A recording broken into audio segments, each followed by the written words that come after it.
আসসালামু আলাইকুম গাইস, কেমন আছেন আপনারা? আপনাদের দোয়াতে আলহামদুলিল্লাহ আমরা খুব ভালো আছি। সুহানা কুকিং ওয়ার্ল্ডে আপনাদের সকলকে স্বাগত।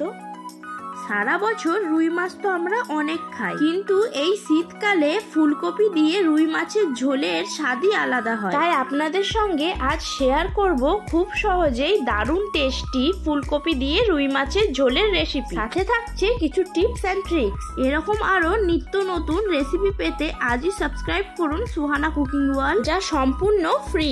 সাথে বেল আইকনটা প্রেস করে অল নোটিফিকেশন অন করে নেবেন, তাহলে আমার সমস্ত নতুন রেসিপি শেয়ার করার সঙ্গে সঙ্গে তার নোটিফিকেশন আপনাদের কাছে সঙ্গে সঙ্গে পৌঁছে যাবে। ভিডিওটি শুরু থেকে শেষ পর্যন্ত দেখার অনুরোধ রইল।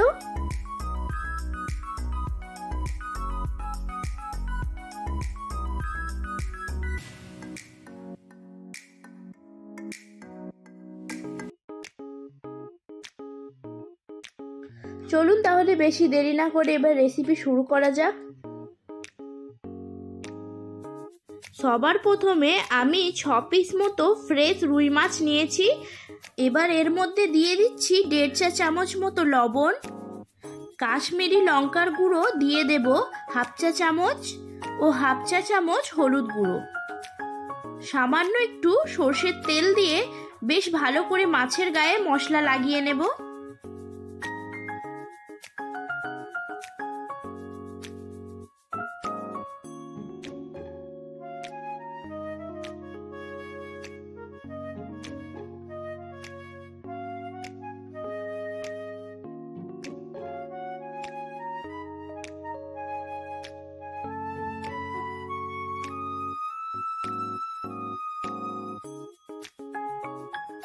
মাছের গায়ে খুব ভালোভাবে মশলা মাখিয়ে নিয়েছি। এবার আমরা চলে যাব মাছ ভাজতে। মাছ ভাজার জন্য একটা কড়াইয়ের মধ্যে দিয়ে দিচ্ছি 1.5 কাপ মতো সর্ষের তেল। তেলটাকে খুব ভালো মতো গরম করে নিয়ে এর মধ্যে ছেড়ে দেব মাছ। তেল কিন্তু খুব ভালোভাবে গরম না হলে মাছগুলো কড়াইয়ের মধ্যে লেগে যাবে, তাই তেলটা ভালো মতো গরম হয়েছে কিনা আমাদের দেখে নিতে হবে। গরম তেলে হাই ফ্লেমে মাছগুলোকে উল্টে পাল্টে ভাজতে হবে।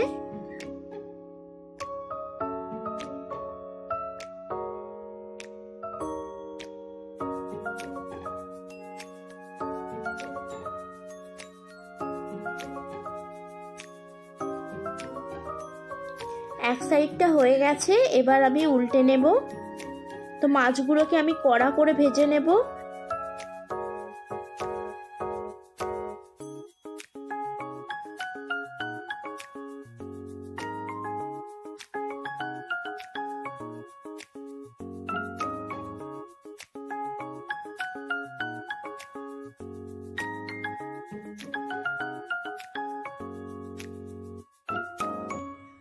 মাছগুলোকে উল্টে পাল্টে লাল লাল করে কড়া কড়া করে ভেজে নিয়েছি। এবার আমি এক এক করে সব মাছগুলোকে তুলে নেব। পেস্ট বানানোর জন্য কি কি উপকরণ লাগবে সেগুলি একটু দেখে নেব। একটা গোটা রসুনকে আমি ছাড়িয়ে নিয়েছি। দিয়ে দিচ্ছি 2 চা চামচ মতো কালো সরষে, আর দেব 1 চা চামচ গোটা জিরে ও 1 চা চামচ গোটা ধনে, আর দেব 2টো শুকনো লঙ্কা। সামান্য একটু জল অ্যাড করে এটার একটা মিহি পেস্ট বানিয়ে নেব। ততক্ষণ চলুন অন্যদিকে ফুলকপিটা কেটে নিই। ফুলকপিগুলো একটু বড় বড়ই রাখছি। খুব বড় ফুল হলে সেক্ষেত্রে কিন্তু 2 ভাগ করে কেটে নেব। অন্যদিকে ঠিক এরকম আমি পেস্ট বানিয়ে নিয়েছি একটা। চলে যাব পরের স্টেপে। মাছ ভাজার একই তেলের মধ্যে দিয়ে দিচ্ছি ফুলকপিগুলো।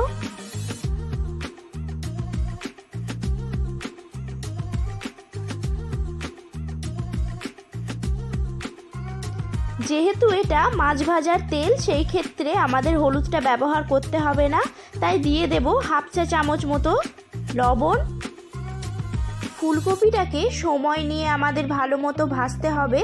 যেহেতু এটাকে আমি ভাপিয়ে নিচ্ছি না, তাই ভালো করে ভেজেই একেবারে ঝোলে ব্যবহার করব।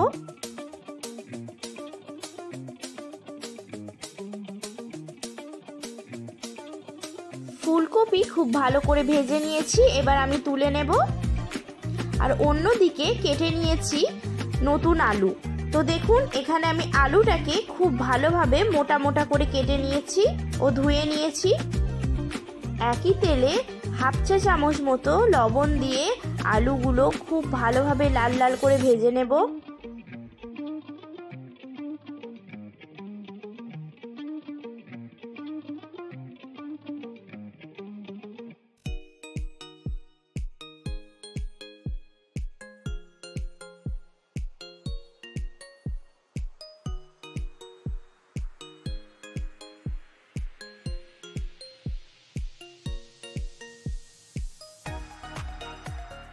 আলুগুলোকে খুব ভালো করে ভেজে নিয়েছি, এবার তুলে নেব।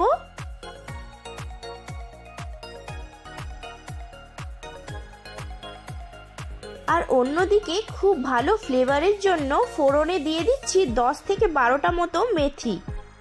মেথির দানা একটু লাল লাল হলে দিয়ে দেব বানিয়ে রাখা পেস্ট। ফ্লেমটা লোতে করে এর মধ্যে আমি দিয়ে দেব হাফ চা চামচ হলুদ গুঁড়ো আর কালারের জন্য দিয়ে দেব হাফ চা চামচ কাশ্মীরি লঙ্কার গুঁড়ো। যেহেতু আমি মশলায় সর্ষে ব্যবহার করেছি তাই সর্ষে না তিতো হওয়ার কারণে দিয়ে দেব 1/4 স্পুন লবণ। মশলার মধ্যে অ্যাড করব হাফ কাপ মতো জল। ফ্লেমটা লোতে করে খুব ভালোভাবে ফুটতে দেব যাতে মশলার কাঁচা গন্ধ না বেরোয়।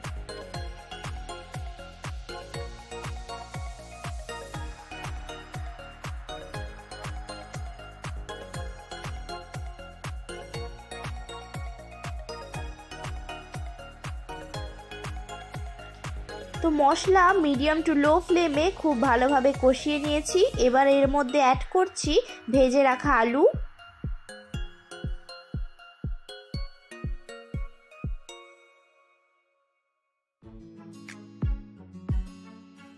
মশলার সাথে আলু 2 মিনিট ধরে কষিয়ে এবার দিয়ে দেব ভেজে রাখা ফুলকপি।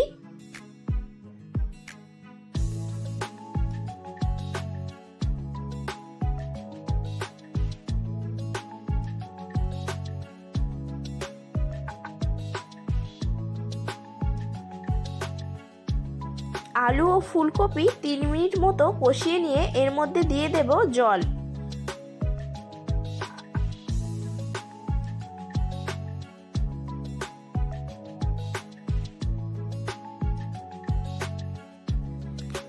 ঝোলের মধ্যে ফুট ধরলে দিয়ে দেব একটা বড় সাইজের টমেটো কুচি।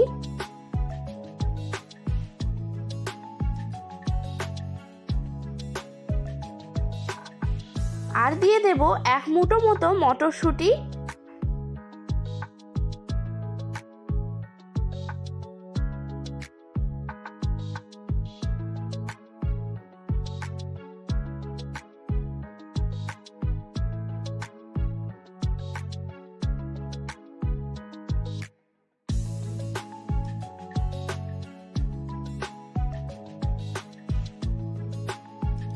মিডিয়াম টু হাই ফ্লেমে ঢাকা দিয়ে 5 থেকে 7 মিনিট মতো রান্নাটা করে নেব।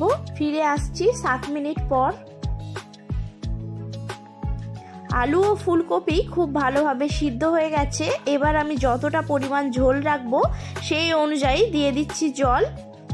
আলু ফুলকপি ও মাছের মধ্যে কিন্তু লবণ দেওয়া ছিল, তাই এখন ব্যবহার করছি 1/4 স্পুন লবণ। ঝোলের মধ্যে খুব ভালোভাবে ফুট ধরে গেছে। এবার এক এক করে দিয়ে দেব ভেজে রাখা মাছ।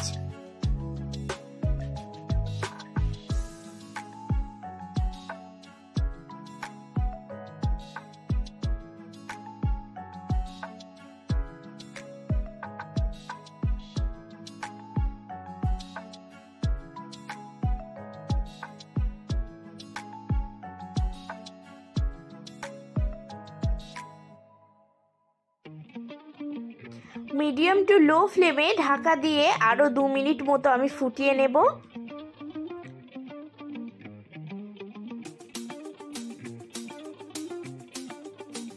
তো ব্যাস, খুব সহজেই তৈরি করে নিলাম শীতকালীন একটা জনপ্রিয় খাবার রুই মাছ দিয়ে ফুলকপির রেসিপি।